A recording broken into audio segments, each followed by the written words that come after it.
Welcome to the Perspective Podcast, where we embrace open dialogue from different perspectives about entrepreneurship, relationships, and education. And this open dialogue is needed, especially today, as we live in a Twitter finger society where everyone seems to care more about getting their point across than they are about hearing the other person's perspective. If you're ready to grow your business, your relationships, and your personal development, stick with us here at the Perspective Podcast, because sometimes in life, to get to the next level, you just need a different perspective. If I look like what I've been through, I'd be roadkill. Tell me off of the pavement, I'm reeking from the... All right, everybody. Welcome to another episode of the Perspective Podcast. I'm your host, Mouzon. Got my guy T here with me. Say what's up, T. What's going on, family? Hey, super excited to bring you, I guess this is round 3 of our crypto series. On the Perspective Podcast, we have another incredible guest here, and again, we want to give you different voices, right? I know some of you out there that have been faithfully listening to the Perspective Podcast might be tired of hearing me and T go back and forth. It's all good. We're still here, but we want to introduce some other voices to you so that you can hear their perspectives, especially in this realm of crypto, blockchain, right, newer technologies, NFTs, all of this type of stuff that, again, we may not have as much knowledge on, but we know the conversation is happening out there. We want to be one of the people that are giving you the information that you need from the ground up. So T, I'm gonna toss it to you so you can introduce our guest for today, and then let's rock and roll. I'm super excited to introduce today's guest. I met this gentleman, Daryl, back in 2018. We were looking at some business together, and right from the moment we met, we kind of hit it off. Always had great conversation, and then fast forward a little bit, I started finding out that he's in the crypto blockchain space, and man, the amount of information that he provided to me and the time that he's given, I just said we had to have him onto the podcast, and he has an excellent perspective. I mean, we've had some great guests so far, right? Like, our first 2 rounds of guests were great. They gave a perspective, but I think Daryl's going to be able to also just give another unique perspective for other entrepreneurs out there that are looking to try to tokenize and looking to try to kind of build some projects on the blockchain. So Daryl, if you don't mind, I'm gonna pass it over to you. We thank you so much and appreciate you for being on the podcast today. And, give us a little bit of a background about yourself, the project you're working on, and then, we'll take this conversation from there. Thanks, Terell. And Chris, thank you also. Hello, everyone. Daryl Taylor, born and raised Houston, Texas. Went to University of Houston for a little while and then found entrepreneurship. No disrespect to education. I just got educated when I started networking. And then from there, how I came across blockchain was actually through conversation. Same way like you just heard Terell talk about it, but it was me riding on a train. I was in San Francisco Bay Area, just going to a convention. And someone shared with me new technology that was going to be a decentralized ledger accounting system, which we know as the currency called Bitcoin. Problem is that I saw that a lot of people, they were going into just the money craze about it. And I know that we just heard NFTs, but the thing is, what I saw was that this is technology that solves problems. And one of the things that Invzion does is we're in the waste to renewable business. It's pretty much just waste tracking. We track the entire life cycle of waste, where pretty much you put your waste out on, or trash out on the curb. But if I ask Chris and Terell, do you guys know where your trash actually goes? Like the second that you have it get picked up, most of us actually don't. And that's what got me jacked out of my mind, because I actually saw that a lot of people didn't realize how much isn't being recycled and how much actually was. And when I say like a very small amount is being recycled, there's so many uses out of all this waste that we're giving out. And we're talking fresh water, renewable energy, reusable plastics, metals, glass, anything that you can put back into its raw material form, we can start actually reusing, where you can suck out all the toxins. We also are now able to reuse everything. Not only does this help with cost effectiveness on the supply chain, but more importantly, you're utilizing the token aspect of it, where the Invzion token is tracking it on the blockchain. So there's real accountability instead of what we call in the ESG space greenwashing, where people say they recycle, but there's something called integrity, which is something that I think me and Terell, we kind of had a huge conversation about integrity. Yes. But that's why I got into blockchain, was because this is what restores transparency, honesty, and integrity to society. And that's where I fell in love with it. So let me ask, for everyone else, I know this, but when you thought about creating this company and others are out there, like you saw the blockchain as a way to be able to do this, right? But as a company, how do you conceptualize tokenizing your business like that? So a lot of people look at the token and, like take Bitcoin, Ethereum, look at CoinMarketCap, CoinGecko, all the different currencies that are out there. And yes, you could, if you play the right ones, and Terell, we've had conversations about multiple ones, you play the right ones, great, you earn some money. But the thing is, though, is a lot of people that invest in stock market, other fiat currencies that are out there, precious metals. Some people even invest in like coffee, sugars, whatever it is you trade. Mm-hmm. The thing that I looked at, though, is what was the business behind that project? What is the authentic business? What are you doing for the client and customer? And it's as easy as turning on ABC or CNBC watching Shark Tank. They always ask, what does your business do? Mm-hmm. How do you do it? And why do you need X amount of money based on that valuation? Yeah. And what we have is a joint venture with people who've already had the technology. See, a lot of people think it was just my skill set that got me to the United Nations presenting the waste to renewable decentralized blockchain. That wasn't just me. I had a whole team that I put together from scratch from CETS Technologies that had the actual EcoVillage technology. We provided the blockchain, which will just be used in an application to actually track the waste, because they actually have no way of tracking it 100% to the T.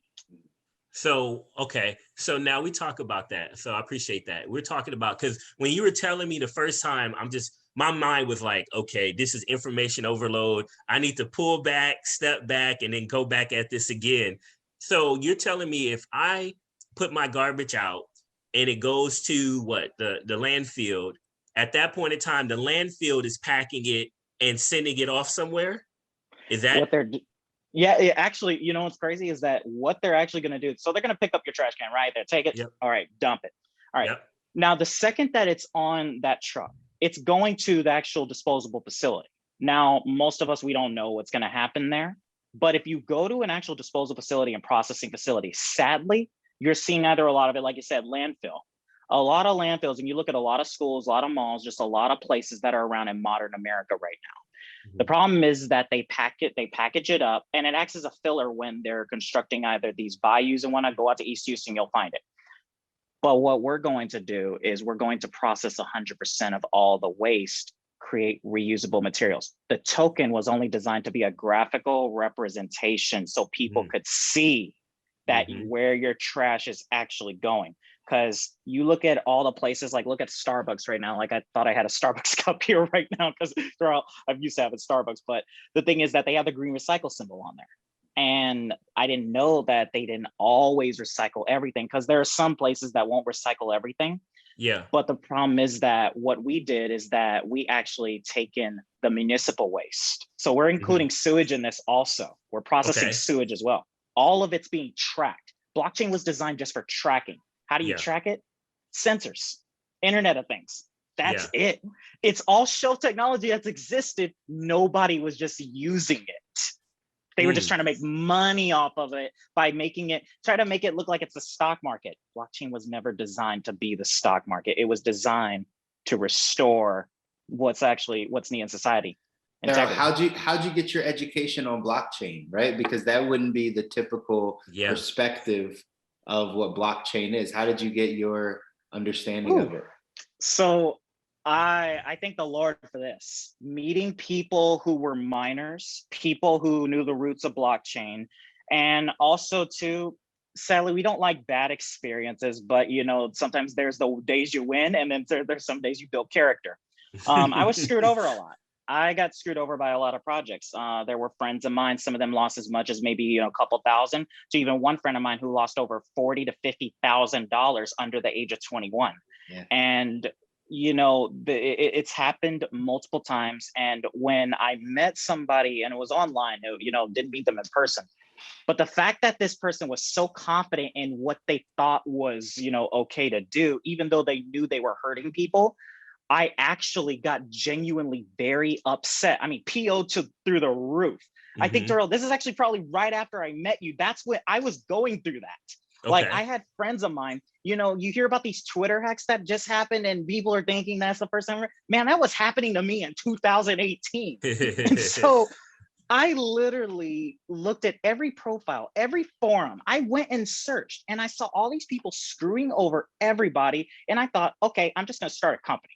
What were they? Because what were the big things that they were getting into at that time? I remember when I was kind of in that 2017 world, the ICOs and right, the just all different types of altcoins and reading all different types of white papers, and this white paper is that, and then 90% of them are nothing, right? 90% of them fall through.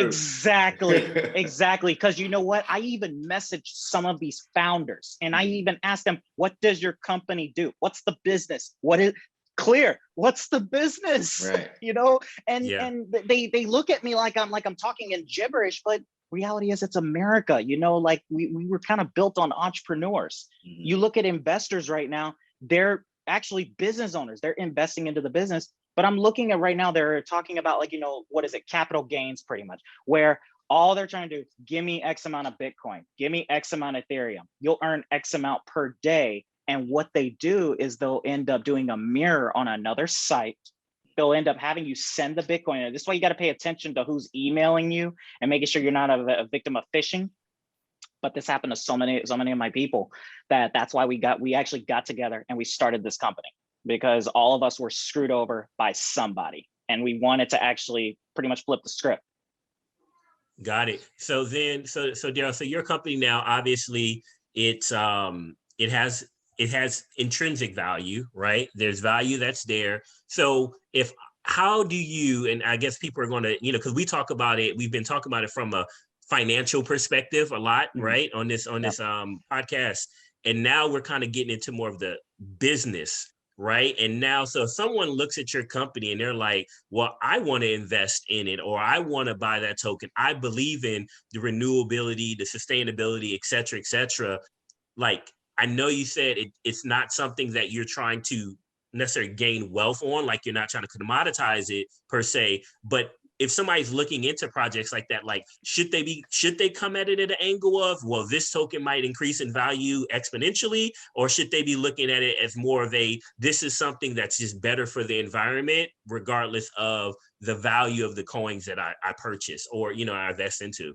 So a meeting that I actually have this week, this will be on Wednesday, and it's with the ESG Competent Boards Association. And the caliber of leaders that are in this group, we're talking about, I know that one of the coaches, I believe it's going to be the former Royal Dutch Shell chairman of the board. Okay. And he's going to be coaching pretty much, it's all ESG and SDG. And we know back in 2015, the United Nations, they had these 17 goals ranging from poverty to basically full economic growth with, you know, equal opportunity.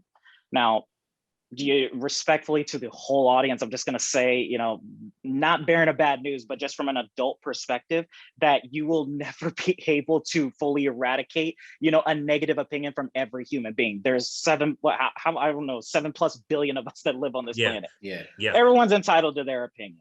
Yep. And the way I'm looking at this is that the ESG, honestly, both are going to come into play. From the balance sheet to also being good for the environment, I see a lot of nations that are going to start, they're already doing it as a policy. Have you ever noticed that when you work for a big company, and there are some oil and gas companies I know right now, what they're starting to do, they make their C-level executives get in one room.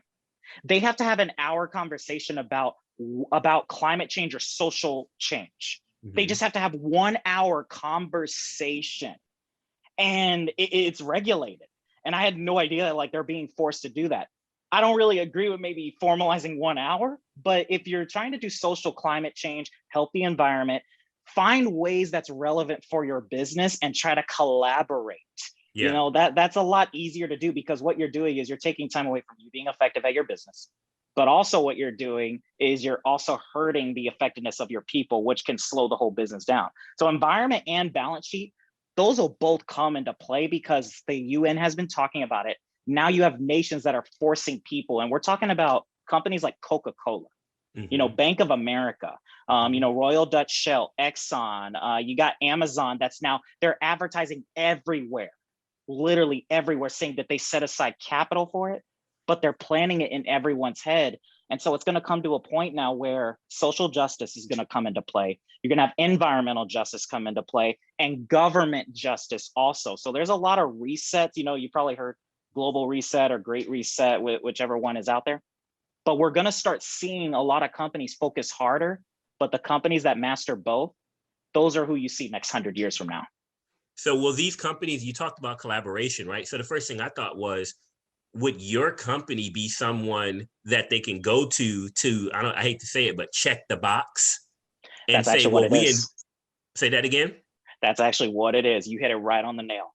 Okay. It's actually a checklist. It is really, I see it as like being the next level. You know how like we're going into the web 3.0, and I really see this as like a compliance 3.0, is that you have people that were used to making so much money throughout their whole life. Like things were comfortable. I mean, if you look from 1950 to 2000, it was I mean, you know, there was few issues that happened, but in all seriousness, after the Holocaust, there was so many things that came into play that just said, man, like, you know, technology increased. We got the internet, we got computers that came about. I was just talking to my mother about, remember when the microwave I don't remember when the microwave got created, but I mean, like go from literally an oven to, you know, delayed gratification to instant rice, instant noodles. Guess what? There's no such thing as instant success. I tried it so many times, I got screwed over really hard.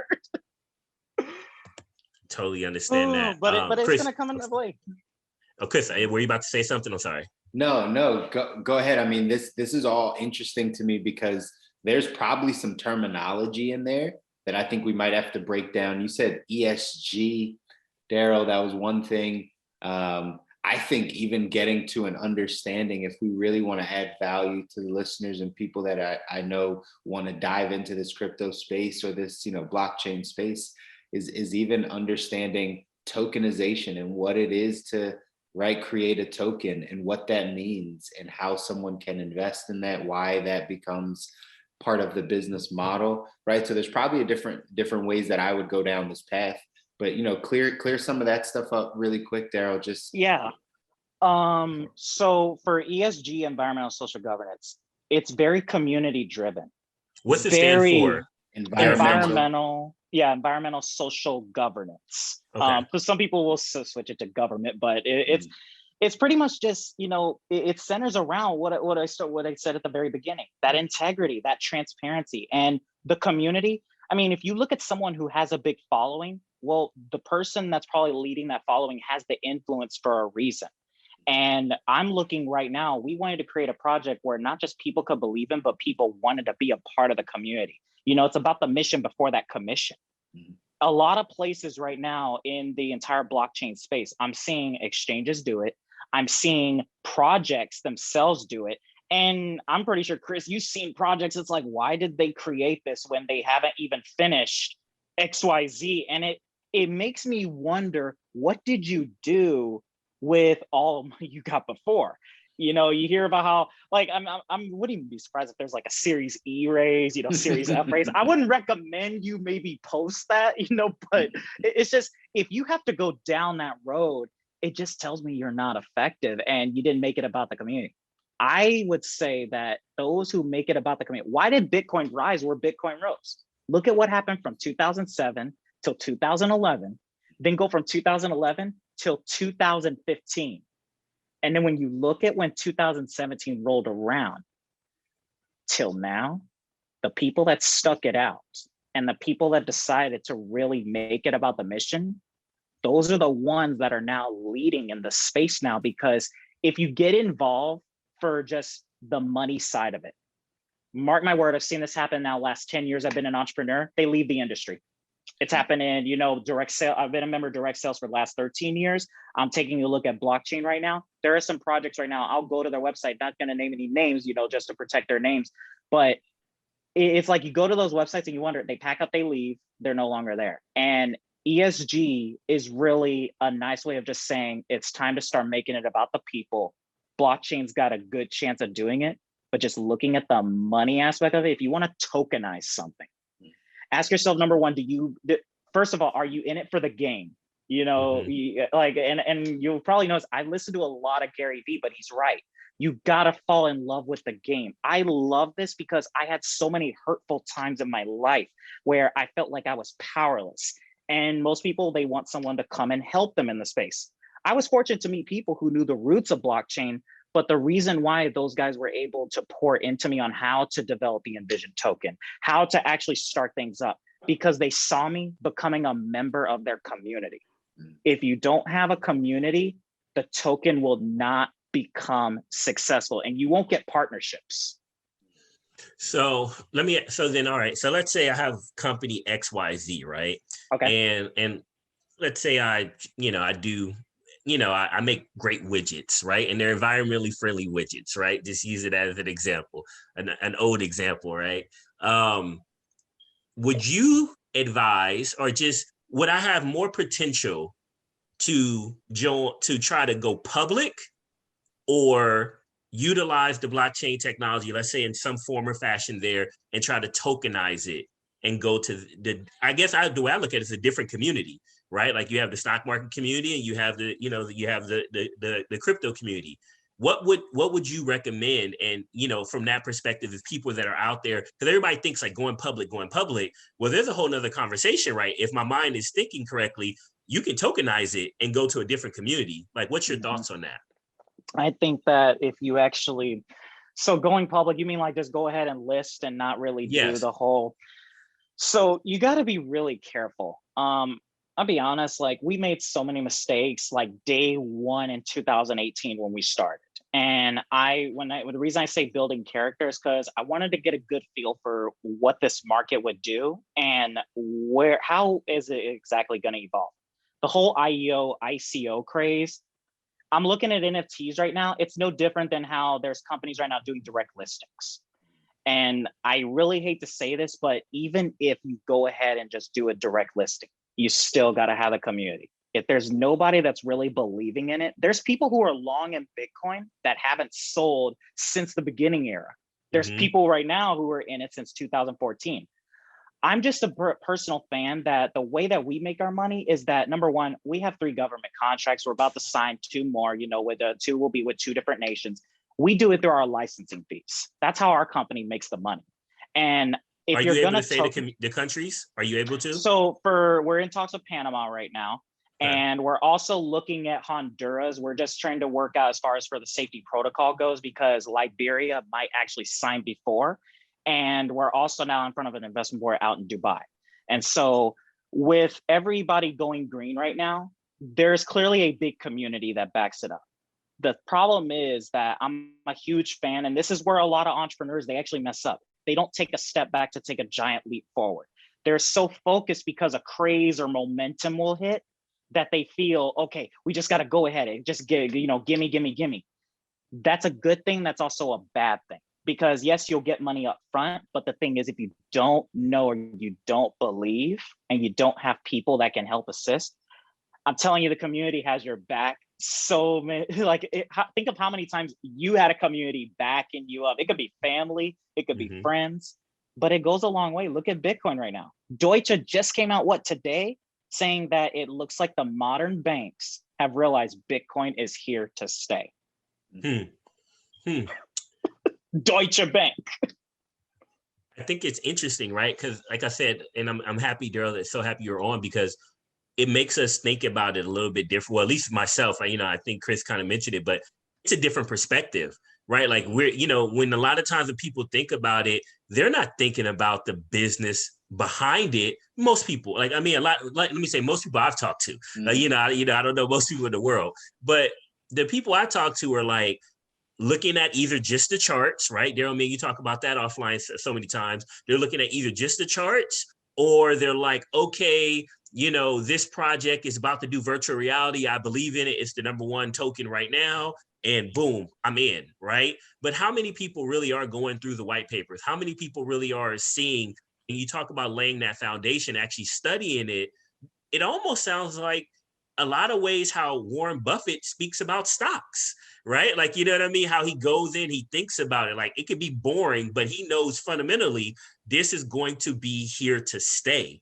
And I think that bridge right there for our podcast, specifically in our community here, we talk about that all the time. Like there are some foundational principle things throughout life, whether we talk about marriage, relationships, money, whatever, work, career, entrepreneurship, there's some things that stay. And I think this is a good point to just say, folks, it's the same thing.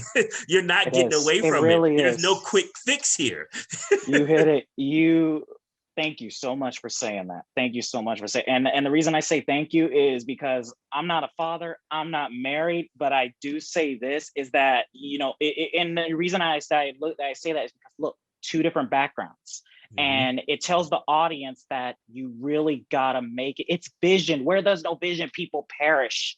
Yeah. These people that believed in Bitcoin, the miners, like I thank the miners actually so much and thank you for becoming successful, to be honest, because if they didn't do it, that's like all of us right here looking at our ancestors, during going back from 1865 up until now, and then you go through the civil rights era. I hate to really say this, but you have to have that community, that collaboration. It goes a long way. Mm-hmm. Warren Buffett knew. Think about it. Like, is he actually doing everything for Duracell batteries and Geico, or is he just making sure he enables them? See, it's a difference in perspective, because money, look at the dollar right now. That's why I don't say money a lot, because it's like this. Like, I only have to be about the money because you're in business. But but it's not my heart, if that makes sense. Like, I'm only in it for respect, to the people that, of course, like either buy in or, in terms of like, if we either help this country, that state, this municipality, but the community though, the people that hang on, like these NFTs right now, people are getting involved because of hype. Yeah. But to the ones right now, I actually saw only one interview. It was done. And remember, we talked about cars, doing the NFT. Like, if you actually have the smart contract, you actually put all the data on, put all the data on the blockchain. She's actually doing it with designing modern homes. And it gives all graphic designers, they pay for the education. See, this is making it about the mission. This is how you teach them how to tokenize. What is the mission behind the token? What problem is it going to solve? How does your company make money? The more you start, and keep in mind that that's an open-ended question forever. Yeah. It's never going to be something that's black and white. And I feel like because of our education system right now, we've been taught, because this was my experience. It's black and white. This is how you have to do it. You just got to do this, and you'll be successful. If you don't do this and you forget that, you're going to be homeless. I actually got told that from a teacher. You've listened to our whole first season. You just summed it up. like 30 seconds. By all means, like educators, here's the thing though, we're all educators. The thing is that right now, COVID just disrupted everything. And that's why it might be hard for everyone to piece this behind. But this is where I say, if anything that we said here, and you're taking a look at this podcast right now, and you're asking yourself, well, I still need to understand more. I would say do what I did literally 3+ years ago. Go do some research before you even think about even spending $1 on any of these projects, including my own, or even, another one that's mentioned here. Please go read it. If you don't believe in it, then don't buy it. Yeah. If you do believe in it, buy it. Education is the key, right? And that is something that we echo all the time on the podcast. And for all of you listening, right, just continue to go down this path of, if you don't know something, go get the information first. Get the information first, right? If you can start to learn and take in and spend hours paying attention to this type of stuff, then you have the ability to invest. If you don't spend time doing that research, you are just gambling.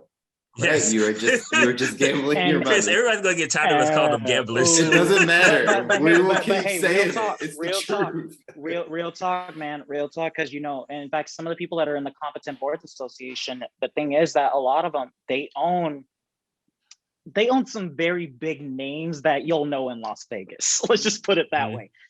And gambling, here is the thing. And you see this happen all the time. It happens at poker sites, blackjack tables. It's, don't put your rent money, don't put your car note money, don't put especially for those trying to get married, don't put the engagement ring money on there thinking.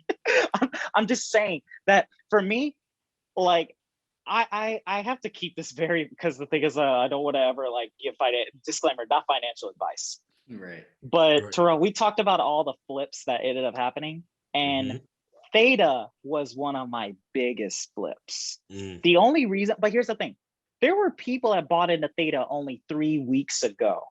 I bought into Theta when the crash happened March of last year, when it was still 0.001. 15,000% gains since then. But people ask, how did I know? Number one, if you get YouTube's co-founder, it's a mic drop from there. Because I mean, you got Google Workspace that ended up partnering with you. And then you take a look at Samsung VR, and they're focused on education. The second that you start hearing about places shut down, schools are going to shut. Well, okay, so online learning, virtual reality, augmented reality, it's going to come into play eventually. And we were talking about it, and there's always manipulation that happens even on these charts sometimes. Because for me, people that ask me, what price do you think it'll go to?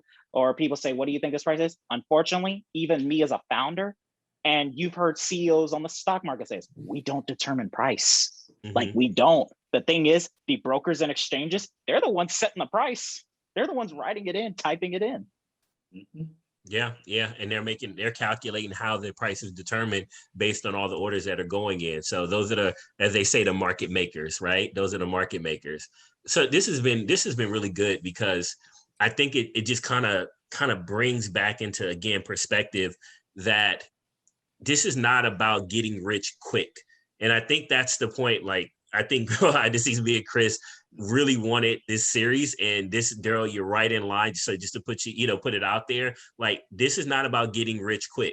Look, I'm more of the gambler of the two of us, right? I mean, I'm not. I mean, here's the thing. I don't know what you put in, but here's what I am going to say. I think we've all like had that urge to just say, all right, why not? You know what I mean? Like FOMO, the why, yes. The why not? Because here's the thing. Like, I remember here, let me see if I can find that chart, because you guys know Justin's son, Tron founder. And here's the thing. Like, I remember he came out with the Sun token. And the thing is, for the longest time, it stayed, I believe, let me look, it stayed at like, what, $5 for the longest time. From what I hear, it started up at like $50 when they listed it. It just crashed down so hard, and it stayed for so long because he was entering the DeFi space. And now it's been at $30. And keep in mind, I mined everything that was there. I just bought the Tron that was required. But it's crazy to me how you never know when some of them are going to go. And I'm not saying watch Wolf of Wall Street to get your trading advice or get any type of life advice. But I am going to tell you, Matthew McConaughey, that's why Matthew McConaughey needs to get in government, because anything he's in, he always just does it right. But I will say this, that he said it's true. Nobody knows if it's going to go up, it's going to go down. And if you do know if it's going to go up and it's going to go down, you probably heard something you shouldn't have heard, or you got told a tip that you shouldn't have been hearing about. And I just say, find out what the business is doing and find out if that problem's relevant. I don't know if you remember when we were going down my list of like how I pick, but if the problem is relevant right now, like everything that is electric and solar, or more ESG driven, environmental friendly, because I can't just put solar in there, but things that are ESG and sustainability driven. Anything that goes on sustainability, I would focus heavily on. I like it. And then what are some of the, because I know some of what I don't think we've talked about, like what are some of the sites you recommend people going to start getting some of this type of information? So as far from the sustainable approach, or just overall looking at projects? Just looking at projects, right? Looking at projects. Number one, I would go into, first of all, look at the company. Look at what they've done just last 12 months of time, to be honest. Like if they've done something, because look at Ethereum's website. Ethereum's website has been around for so long. And I'll be honest, even Litecoin's foundation, Litecoin's they're doing all right for themselves if you look at charts. But the thing is, a lot of these sites, they don't update as fast as you would say, maybe like, what is it? Like for the because right here I have like a few of the charts in front of me. But the thing is, I'm looking at right now all the updates that come in, and some of the NFTs that are being talked about in like the Squawk Box little chats. It's not like a movie site, a Hollywood site. They're just going to post what their updates are on their numbers, but look at their white paper, find out they have a slide deck, find out if they have even a one pager. and even see who's backing them up. If they have someone backing them up also that has a following, and I mean, like, this is like not regulated following, but more of like, if you take who is it, Steve Wozniak, co-founder of Apple. If you have him, with Theta, you got literally people from Google and Samsung, two very big companies. They don't just partner up for no reason. You take a look at at Brave, BAT token, BAT. There's so many companies out there. You look at Litecoin right now. Some people don't know, Federal Reserve of Boston, literally part with Charlie Lee. Why Boston? He went to MIT. And so you look at all of these relationships, take a look at their team. What's their team's background? See, I was the guy, I just did the research on literally the basic things the company should be giving, but just looked at who they are as people. Because when people people look me up, okay, you'll see, yes, the things about Invzion, but the thing is that when you start looking at the team, they say, and was it John Maxwell? Because I'm big on John Maxwell's, coaching for leadership. The leader's a reflection of the team's a reflection of the leader. And you got to see are they in sync with each other. If they're in sync, okay, good. Then maybe put a little bit of money in, not all your money. Yeah. Just a little bit. Dead on, right? Like you said this, T, but like, this is like the Warren Buffett method, right? Warren Buffett taught the same thing in stocks, and, me being in financial services for some time, like I've taught people that method all the time, because when you would just buy, if we were just talking the regular stock market and you just buying stocks, most people know nothing about the companies that they're buying. Like, I always would reject that. And again, I understand people have to start somewhere. Like, I get it, but I've always rejected that knowledge, or that fact of like, you buy Starbucks, so invest in Starbucks. You go to Target, so invest in Target. You go to Walmart. So it's like, yeah, but like, they could be going bankrupt just because you go there, right? Like, doesn't mean it's a good business. Like, just because you happen to see it and you like to shop there, that's great, but it doesn't mean it's a good business. And I don't even think people know how to peel back the layers to even see what a good business is. This is what Warren Buffett used to always say. Most people don't know how to read a prospectus. You don't know how to read a financial, you hit it. A financial statement, to be honest, right? Like, no, you've never been taught how to read a financial statement. You don't know what it looks like to understand if that's a good company or not. So what are you doing? You're just speculating. You're just gambling. You're just throwing your money at it. Man. Same thing on this side, right? It's reading and getting into these papers and understanding, what does the business do? Just like you said, Daryl, what does the team do? Who is the leadership team? Like, how do they operate? What calls will they make? Those are how you determine whether or not a company will be successful. And most people have zero clue of how to figure out if a company will be successful. That's why most of the stuff is speculative and gambling for most people, except for people that take the time to get the information. You don't have FOMO. You just want to know, okay, well, if this is something serious I should be paying attention to, let me gather the data. Let me get some more information, right? That seems like common sense. Well, let me add a little I don't want to use the word optimism because I think it's there, but I think some of our listeners might be like, dang, I thought I could just jump into these cryptos, man, and just make millions real quick. Well, here goes, I guess, and Daryl, you can let me know if I'm right on this. If you take the time to study, to actually find some projects you believe in, because you may need to hold for several years before the project actually comes to scale or any sort of scale. If you do, there is ridiculous potential for earnings growth, but it all starts better with more so with the foundation and that knowledge and that understanding. So for all those out there that do want to, do well, right? And Daryl kind of gave an example, and I was privy enough. He was nice enough to let me know how that example happened.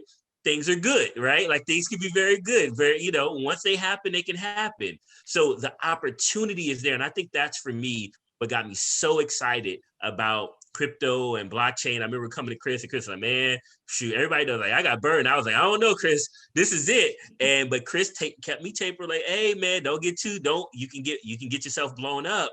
But if you do it the right way, it's an open blue ocean right now. And those that read the book, Blue Ocean, it's open, but just take your time. There's a lot of crap out there. There's a lot of things out there that you can lose your money on. There's a lot of scammers, in the space. But if you do your due diligence, this can be life-changing for you much quicker, in my opinion. I'm put on record, than even the traditional stock market. If that's your goal. And me and Chris, we talk about that all the time. There's so many other ways you could do it, but this is another way to diversify.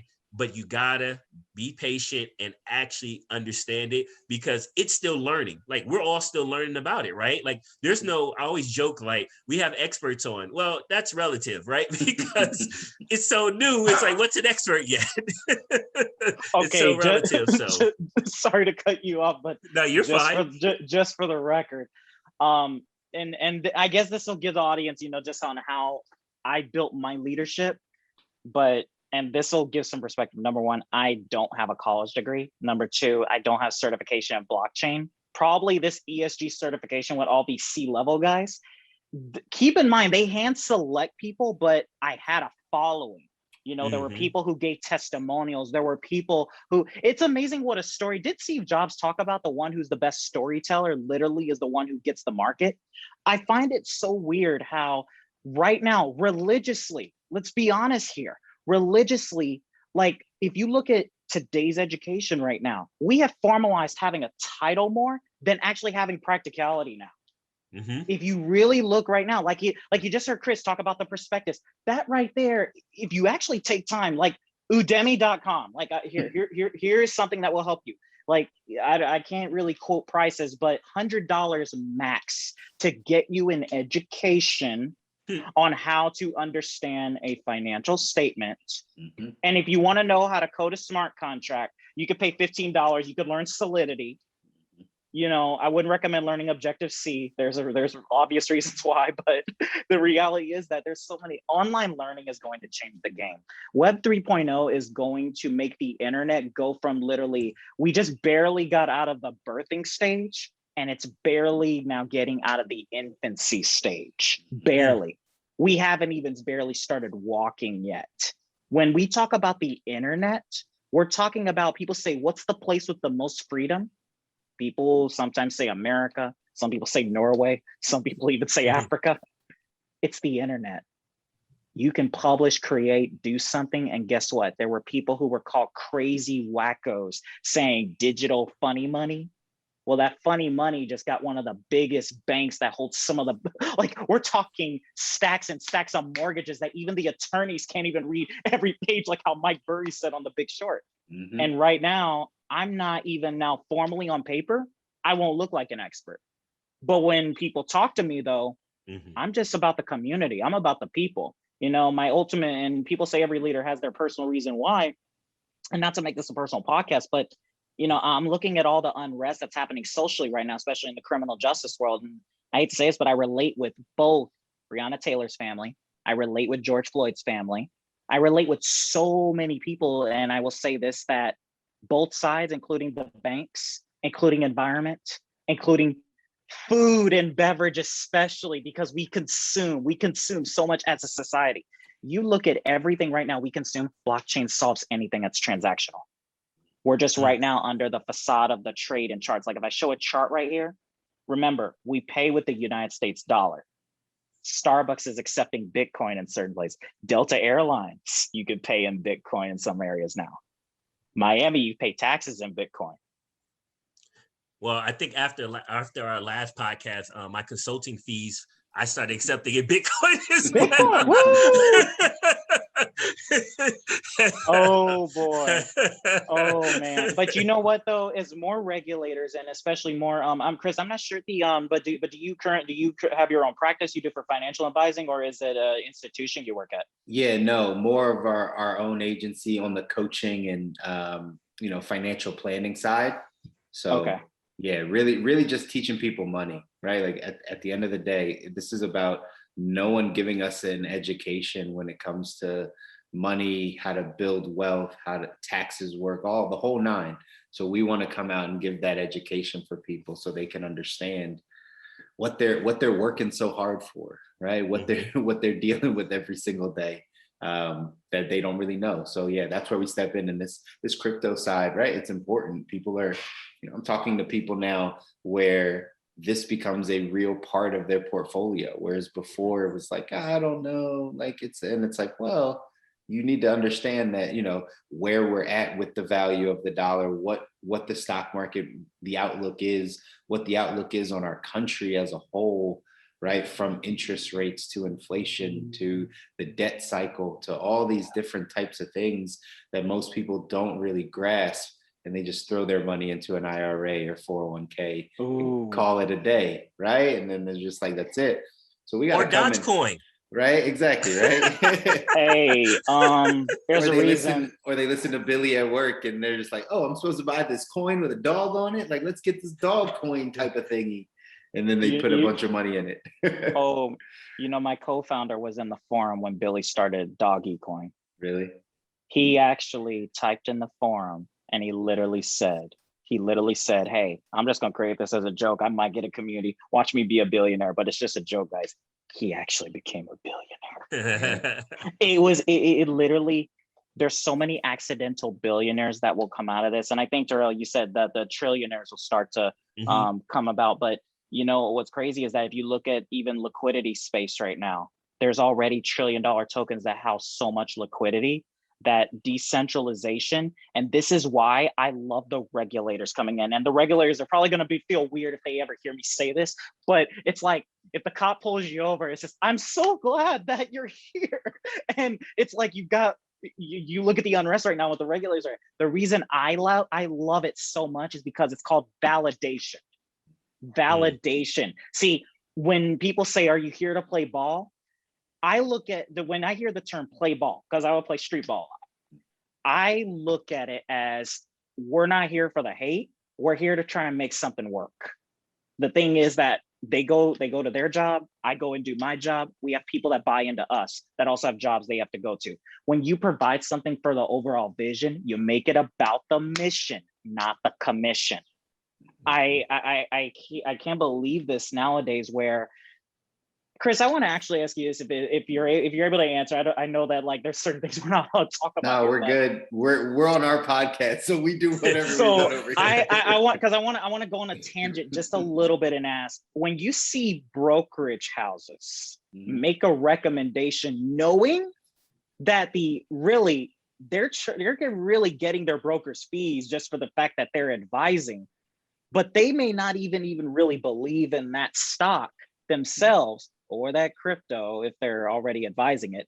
But taking a look at that right now, I wonder how that's going to be for all the brokerage houses that are actually out there that will advise on things. But when you look at the dollar right now, and there's no crypto at all involved, and you see a lot of the big dogs moving from one end to the other, what's your take on that? I mean, anything that is in this financial system has a level of like corruption and right, cover up to it. Very similar to if we looked at the medical space, right, of prescription, you know, big pharma coming in and dropping off, you know, certain trial medications or whatever it is to these doctors' offices, and doctors really don't know if that's going to be the best thing for that patient, but they choose to give it because they've been incentivized behind it, or they just, right, they get a kickback or whatever the case is. That happens fully in our medical system. Same thing happens and has been happening from the beginning of time in our financial system. People that are fully, they have an interest in what they're able to offer. It's why I steer away from the term, the advisor, the financial advisor. Right? When you are an advisor, you are telling people what they should or what you recommend that they should be in. Most of the people that are dealing with their money to some degree shouldn't even really be investing heavily, because they haven't built the foundation of their own financial life. They probably don't have an adequate emergency fund. They're probably in some form of debt, right? Whether that be credit card debt or right, anything else, right? They probably haven't secured what their cash flow is on a monthly or annual basis, where it's regular enough that they can put money away for a nest egg for retirement. So there's so many pieces before we even get to that, you know, investing brokerage side, that I'm trying to help people on that end, will there always be some form of corruption or, just a vested interest in what someone's selling? Yeah. Absolutely. Yeah. Absolutely. Yep. Like, Yep. absolutely. Right. Like Mhm. it's just, can we get new information to people? That's the difference, right? Back in the day in the financial space, you would only listen to your advisor, or all you would get would be the publication of the few articles you would read and then your advisor, and that's it. But now, just like you said, the internet has made it so that we can all get all this information. So the key is, while your advisor may be telling you about this side that they think is so special because they get a kickback or they make some form of commission off of it, now there's the internet where you can see 15 different perspectives on that same exact move, and you can get another side of it to be like, maybe this guy doesn't have my best interest. Maybe he is just trying to make this assets under management fee or whatever it is that he's going to get. But now we have the information elsewhere. So now our consumers can become more educated. And I really think that that's where it is. It's around the mission, it's around the education. And there's always going to be some form of people that want what they want. But I think we can level the playing field by really putting out good info, like this podcast, right? Like the stuff that you're doing, right? Like that's really what this is about. Yeah, you're right. That hitter, and thank you for saying that, especially coming from the financial space, because I mean, I have family members of mine, and like you just said, they're taught to listen to the person with the title of advisor. The thing that I always wondered, though, is that if someone is saying to do something and they're not in it themselves, like, Daryl, remember when you came to one training and that was one of the subjects during a training that happened, is that if you're not, leaders lead by example. But if you tell someone to do something and you're not willing to do it, like, it's a red flag. It's like, oh, like, wait, you telling me to do that, but you ain't doing it? Like, what's up, bro? Like, what's going on? Can't sell shoes barefoot, right? Can't sell shoes barefoot. Yeah, and that's my thing, is that I look at a lot of the founders that are out here. Like, take this for instance, like, because people, they'll look at the accolades, but there's always a story before glory. And our entire story, we engaged with people that, they're great at looking like leaders. Problem is that when you're genuine, it's only a matter of time till you're at a speed that people cannot keep up with. And I will tell people, it's okay to be patient. It's okay to buy into delayed gratification. If you don't understand it, here's what I'm going to tell you. That's good that you're admitting to that. Because once you admit that you may not it's self-awareness, which is something right now that I do not like at all, that schools have eradicated out of kids. I'm talking about the kids here. When you take away, when you're formed in your mother's womb, you're already given the attributes as a human being to have self-awareness already before you even get your first breath. When you put them in society, though, and then all of a sudden you have the silent majority of just, well, because they feed me or because of this, but you don't know. And you can't blame children, because of just their environment is where they were placed. That's based on that belief system. But I do say, though, is that when people lack self-awareness, someone else is running your life for you. And, for people listening, Chris, I don't know the handles to reach out to you on, but I would just say maybe take the title. How does it say, the Chris Mouzon? Mouzon, yeah. Mouzon. Yeah, I mean, reach out. It's free to reach out. That's it. It's always free to reach out, because when most people lack self-awareness, they don't realize what they're good at, what they're not good at, but you can increase skill set. So huge. True. I think that's good. I think that's a beautiful point to stop this time. I know we can keep going. How long have we been on? Good. This is good. We're going on an hour right now. Oh, wow. I mean, and see, this is what I love. And I want people to see this. Like, for me, I'm an average regular guy, and what some people might think is above average. But to be honest with you, no certifications in any of this industry, but look at Henry Ford and what he did with the entire supply chain. He programmed society literally for 40-40 plan. Yeah.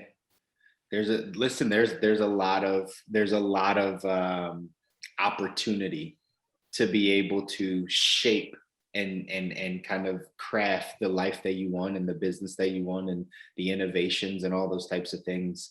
You just got to know what you want, right? You just got to know what you want. You got to go after it. That's the key.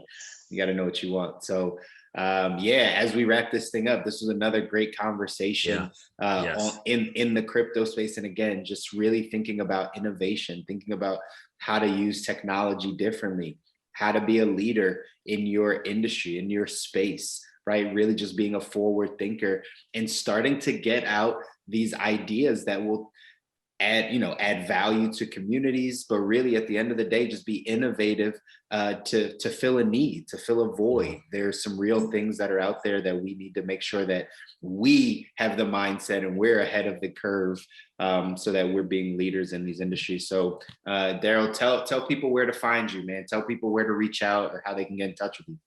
But two best places to probably reach out to me on will be either on Instagram. You can find me at NVZN CEO on Instagram, and then on LinkedIn, Daryl Taylor, first and last name. And if you want information on Invzion and the whole project and business as a whole, go to NVZNtoken.com. And for more about, as far as like purchases for the actual token itself, go to whitebit.com, and then you'll be able to actually see more information regarding that.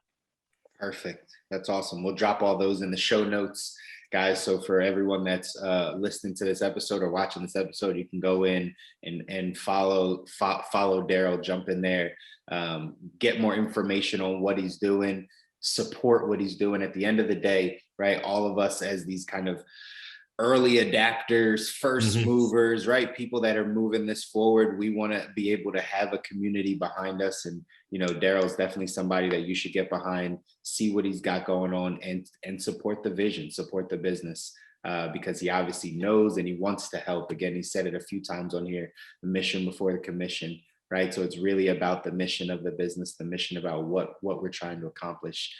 Again, just another solid guy. So T, wrap it up for us. Take us out of here tonight. Oh man, well, this has been great. Daryl, thank you again for allowing me to help take some more of your time. Thank you for having me. We appreciate it. So it was awesome, man. I love this.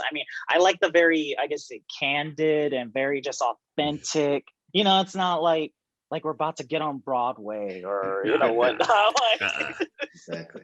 No. Well, we appreciate you so much, man. And again, I guess my final thought will be, take your time, pay attention. I know most people want the money. It's there. But again, like Daryl said, we'll end it with that, mission before the commission. So, we'll be signing off now. Another episode of Perspective Podcast. You know where to find myself. You know where to find Chris. And obviously, Daryl just dropped his handles there. So we appreciate you guys. We love you. Until next time. Peace. Take care. God bless. Thank you so much for listening to this episode of the Perspective Podcast. We hope this conversation made you think a bit deeper, gain some insight, or even possibly gain a brand new perspective.